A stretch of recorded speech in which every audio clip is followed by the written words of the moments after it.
Hoje a Europa vive um futuro incerto com preocupações sobre sua segurança, principalmente por causa do conflito na Ucrânia, que abalou a estabilidade que o continente vivia. Mas a verdade é que esse quadro pode não melhorar, mesmo com o fim do atual conflito. Durante décadas, a Europa viveu uma estabilidade quase que inédita, particularmente após o fim da Guerra Fria, até a ascensão de China e Rússia, que impulsionaram a multipolaridade. Naquela época, os europeus acreditavam que a unipolaridade norte-americana era a sua salvação. Mas por erros estratégicos motivados por suas ambições a leste, o cenário mudou. Neste vídeo, você vai entender como os europeus utilizaram de suas mentiras no início do conflito na Ucrânia para esconder seus erros e como isso lhe causa uma forte dor de cabeça. Preste bastante atenção aos detalhes e depois deixe, é claro, o seu comentário. A multipolaridade impulsionada pela China e pela Rússia é sinônimo do fim da unipolaridade norte-americana que caracterizou os anos 90 e a primeira década do novo milênio. A chave para preservar a estabilidade na Europa Ocidental durante a Guerra Fria e em toda a Europa durante o momento unipolar foi, sem dúvida, a presença militar dos Estados Unidos no continente, incorporada à OTAN. Os Estados Unidos, naturalmente, sempre dominaram a aliança desde o início, o que tornou praticamente impossível que os Estados-membros, sob a guarda-chuva de segurança americano, entrasse em conflito entre si. Na prática, os Estados Unidos têm sido uma poderosa força pacificadora na Europa, não só impedindo a tal da agressão russa, mas também que as nações europeias briguem entre si. Apesar de toda a crítica que podemos fazer à OTAN, uma coisa ela trouxe de bom. Britânicos, holandeses, franceses, espanhóis, alemães, italianos cessaram as brigas entre si que se prolongavam por séculos e que levaram o mundo a 2 guerras mundiais. Essa estabilidade entre eles é resultado, em grande parte, do enfraquecimento dos europeus durante a Segunda Guerra Mundial e a necessidade deles de estarem sob o domínio de uma potência protetora, neste caso, os Estados Unidos, na figura da OTAN. E pode-se dizer que o medo coletivo da expansão do comunismo soviético facilitou a pacificação das relações entre os europeus. As elites europeias de hoje reconhecem esse fato simples, o que explica por que estão profundamente comprometidas em manter as tropas americanas na Europa e também preservar uma OTAN dominada pelos Estados Unidos. Vale notar que quando a Guerra Fria terminou e a União Soviética estava se preparando para retirar as suas tropas da Europa Oriental e assim pôr fim ao Pacto de Varsóvia, Moscou não se opôs à permanência de uma OTAN dominada pelos Estados Unidos. Assim como os europeus ocidentais naquele período, os líderes soviéticos entendiam muito bem e valorizavam a lógica do pacificador americano. A única coisa que Moscou não queria era que a OTAN se expandisse para o leste, em direção às fronteiras russas. Só que os europeus e americanos, movidos por suas ambições expansionistas, resolveram arriscar e, não acreditando em um provável conflito no leste europeu, começaram aos poucos a expandir a OTAN em direção à Rússia. Na lógica dos europeus, era inconcebível que a expansão de uma aliança com rótulo de defensiva pudesse ser um problema para a Rússia. Só que a OTAN nem sempre foi defensiva e suas ações no Oriente Médio e também nos Balcãs são uma prova disso. Ao mesmo tempo, os Estados Unidos começaram a deixar de ser a única potência do sistema internacional já no novo milênio.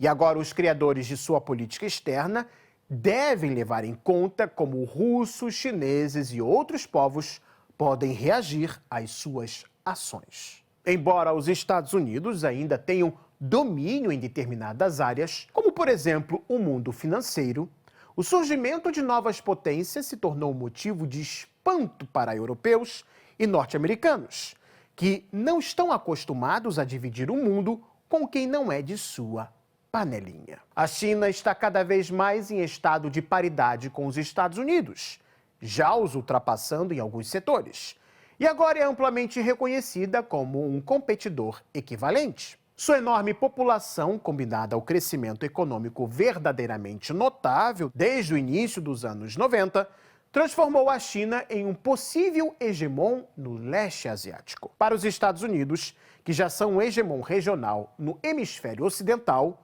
o surgimento de uma outra grande potência capaz de alcançar a hegemonia no leste asiático ou na Europa é uma perspectiva profundamente preocupante.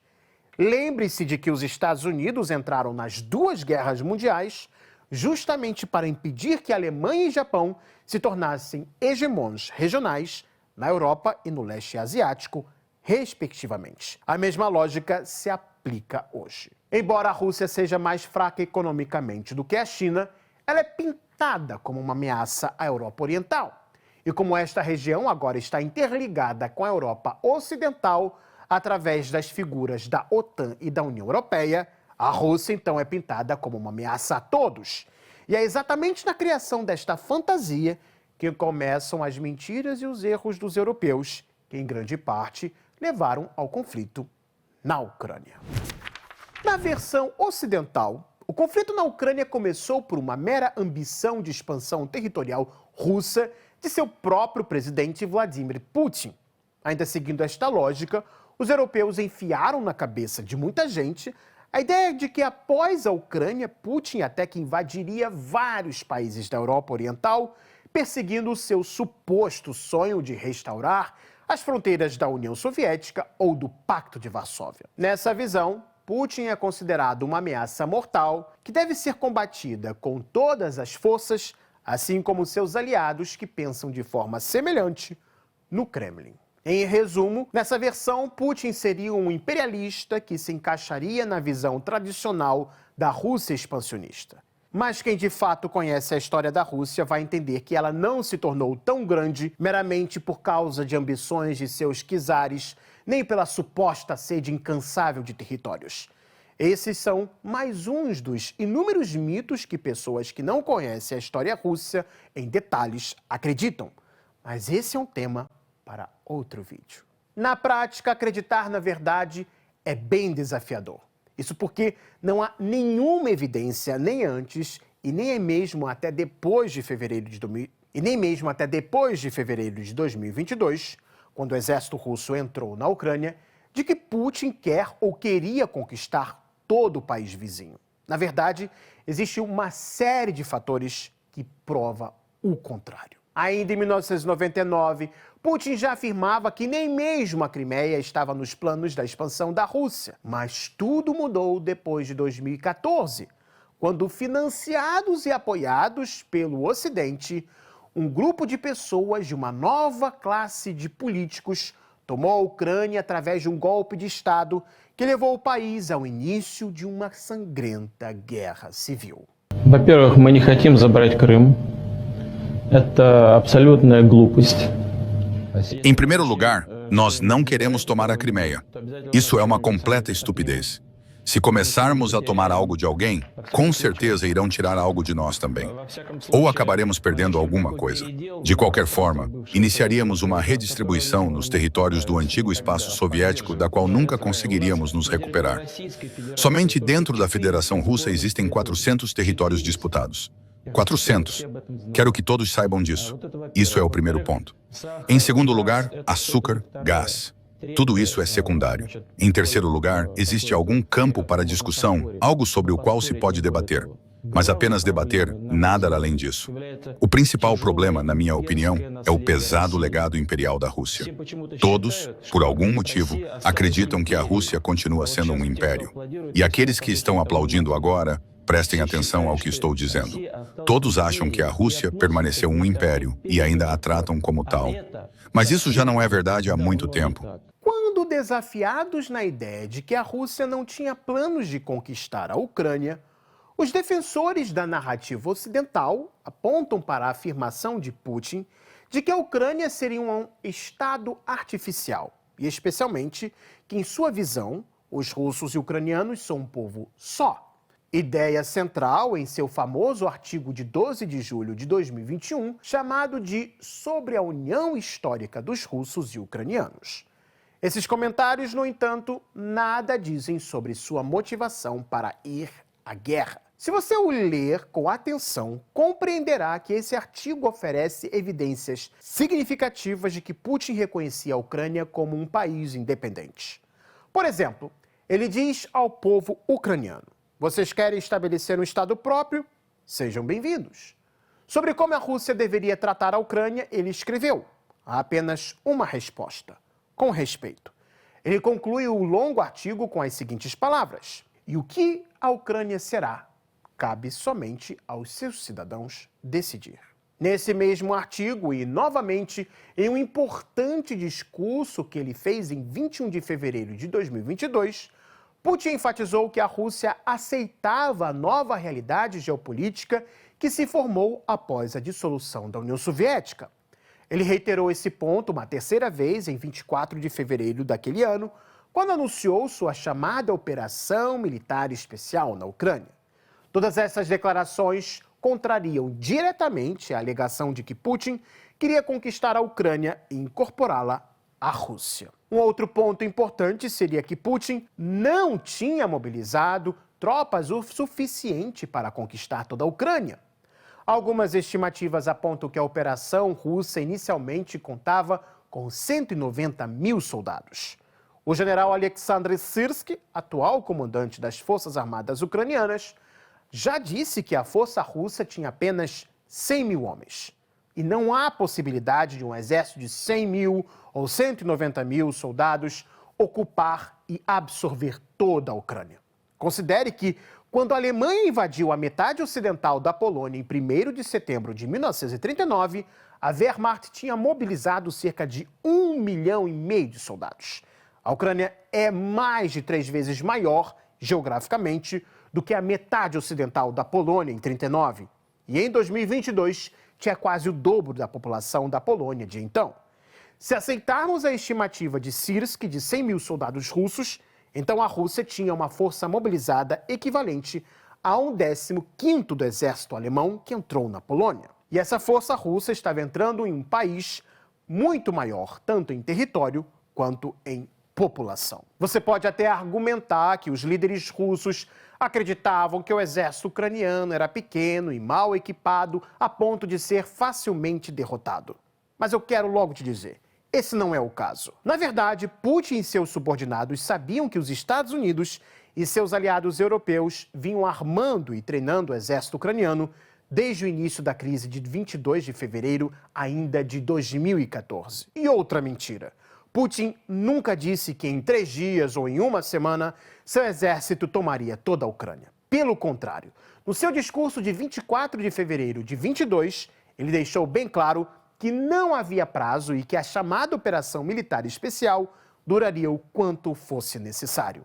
Um aviso de que o conflito poderia se estender muito mais do que muita gente imaginava. A verdade é que o grande receio de Moscou era que a Ucrânia estivesse se tornando um membro de fato da OTAN. Além disso, os líderes russos sabiam que o exército ucraniano, que era maior que o contingente militar russo mobilizado, vinha lutando de forma eficaz na região de Donbass desde 2014. Os russos certamente entendiam que o exército ucraniano não era um tigre de papel a ser facilmente derrotado, especialmente porque tinha forte apoio do Ocidente. Muita gente parece que se esqueceu desse fato, mas antes de 2022, as forças militares ucranianas já estavam lutando contra os independentistas de Donbass desde 2014. Durante 8 anos, os militares ucranianos construíram inúmeras redes de trincheiras e ganharam experiência lutando contra as forças de Donbass. E Moscou sabia muito bem sobre as capacidades reais do exército ucraniano. O objetivo de Putin era alcançar rapidamente ganhos territoriais limitados e forçar a Ucrânia à mesa de negociações, o que foi exatamente o que aconteceu, e isso nos leva ao próximo ponto. Logo após o início do conflito, a Rússia procurou a Ucrânia para iniciar negociações sobre um fim das hostilidades e encontrar um modus vivendi entre os dois países. Esse movimento contradiz frontalmente a alegação de que Putin queria conquistar toda a Ucrânia e integrá-la à Rússia. As negociações entre Kiev e Moscou começaram em Belarus apenas 4 dias depois da entrada das tropas russas. Depois, a mesa de negociações em Belarus foi substituída por canais de diálogo mediados por Israel e também por negociações em Istambul. As evidências disponíveis indicavam que os russos negociavam seriamente e não estavam interessados em absorver todo o território ucraniano, à exceção da Crimeia, incorporada ao seu território em 2014, e possivelmente do Donbass, que se tornaram um ponto crítico para a Rússia diante os planos do Ocidente sobre a Ucrânia, que culminaram no golpe de Estado de 2014. Além disso, os ucranianos e europeus pediram para a Rússia dar um sinal de boa-fé, retirando suas tropas dos arredores de Kiev. Todo aquele papo de que os ucranianos estavam bravamente impedindo os russos de entrar na cidade é uma grande mentira. Não falo isso só com base em fontes militares minhas que estavam em Kiev, mas também nas circunstâncias de até onde as forças russas foram. E elas estavam nos limites da capital. Entrar era só uma questão de ordem vindo de cima. Mas atendendo ao pedido dos europeus e dos ucranianos, Putin acabou mandando os seus soldados saírem dos arredores da capital em 29 de março de 2022. Vocês devem se lembrar das enormes colunas de tanques e caminhões russos saindo intactos, com exceção de alguns episódios raros de ucranianos os atacando já depois que os russos estavam em retirada. Um outro detalhe é que quando Putin falou publicamente sobre o pedido dos ucranianos e europeus de retirar as tropas de perto de Kiev, nenhum governo ocidental ou ex-político de destaque contestou seriamente essa versão de Putin, o que contradiz diretamente a narrativa de que ele pretendia conquistar toda a Ucrânia. Um outro ponto que merece sua atenção é que nos meses anteriores ao início do conflito, Putin tentou encontrar uma solução diplomática para a crise. Em 17 de dezembro de 2021, o presidente russo enviou uma carta ao presidente Joe Biden e ao chefe da OTAN, Jens Stoltenberg, propondo uma solução baseada em garantias escritas de que, número 1, a Ucrânia não se juntaria à OTAN. Número 2, nenhuma arma ofensiva seria posicionada perto das fronteiras russas. E número 3, tropas e equipamentos da OTAN deslocados para a Europa Oriental, após 97, seriam retirados para a Europa Ocidental. Independentemente do que se pense sobre a viabilidade dessas exigências, o fato é que Putin estava tentando evitar um confronto sangrento. Os Estados Unidos, por outro lado, se recusaram a negociar. E, ao que tudo indica, não estavam interessados em evitar a entrada de tropas russas na Ucrânia. Assim sendo, toda vez que contam sobre as tais ambições expansionistas da Rússia, você pode perceber que ignoram todos esses fatos, nem os mencionam. Cultivando a mentira do expansionismo russo, os europeus seguiram a receita americana do caos. Inventaram o inimigo até que, de fato, a ficção passe a ser a realidade. E ela se tornou não de todo uma realidade, mas parcialmente sim. De fato, as provocações, como a expansão da OTAN a leste, mesmo após inúmeros avisos da Rússia, foram um dos principais motivos para o que aconteceu em 2022. A causa subjacente do conflito foi a decisão da OTAN de trazer a Ucrânia para dentro da aliança, algo que praticamente todos os líderes russos viam como uma ameaça existencial. E se você gostou desse vídeo, deixe o seu like, se inscreva no Gazeta do Mundo e acione também o sininho para não perder os nossos próximos encontros aqui no YouTube. Tchau, tchau, pessoal. Até mais.